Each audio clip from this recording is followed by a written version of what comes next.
একসাথে যখন অনেকগুলো ব্লগার একটা গাড়িতে চেপে যখন কোথাও যায় কেমন অবস্থা হয় দেখায়, চলো। এটা হচ্ছে আমরা যাচ্ছি বোলপুর। তো এই রাস্তাটায় এখন গাড়িকে দাঁড় করানো হয়েছে। এখানে বিশেষ কিছু ভিডিও হবে, বিশেষ কিছু ফটোশ্যুট হবে, তারপরে আবার গাড়ি নিয়ে যে যার জায়গা মতো সেখানে পৌঁছানো হবে। একে একে এই যে গাড়ি থেকে সব নেমে গেছে সবাই, কিন্তু হ্যাঁ সবাই কিন্তু তোমার সেজে খুঁজে রেডি হচ্ছে, কই দেখি আছে গেট আপ এখনো নেয়নি, চলছে গেট আপ নেওয়া। গেটআপটা আমি এবার একটু করলাম, আর কি করলে? মানে গেটআপটা গুটি দিলাম। ও আচ্ছা, গেট আপটা গুটি দিলে।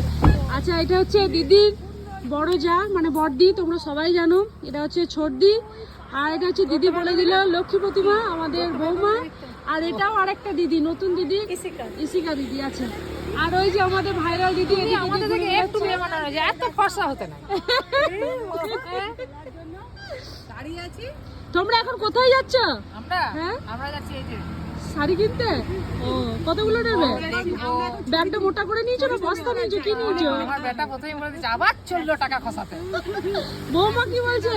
আমার হয়ে গেছে বাজার, হ্যাঁ। পছন্দ হলেও আর দেখো না। ও আচ্ছা, চোখে চোখে লাল দিয়ে বেঁধে দেবে, সালু বেঁধে দেবে জানো বৌমায় বলেছে, পছন্দ হলো নেবে না। আর ছোটদি কি করবে? ছোটদি নেবো না, আমি বলে দিচ্ছি ছোটদি নেবে না বলেছে। যদি ছোটদি নেয় ওতে আর আমাদের এটা হাফ আপ করে। ও আচ্ছা, তাহলে মাঝখানে আমাকেও ঢুকিয়ে নিও। আমার গলাটা একটু লম্বা করে দিও।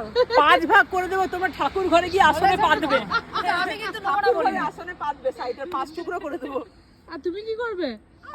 ও, তুমি কিছু নাও না তো, তুমি নাওই না। না, তুমি যাও, দেখো আর চলে আসো। আমার দেখেই মনটা ভরি নাই, আর টুকি করে চলে আসে। টুকি করে চলে আসে। এই হচ্ছে আমাদের গ্রুপ, এবার সবাই মিলে একসাথে যাচ্ছি আমরা। চলো, জোয়াটা ছবি তুলবো, 10 টাকা লাগবে।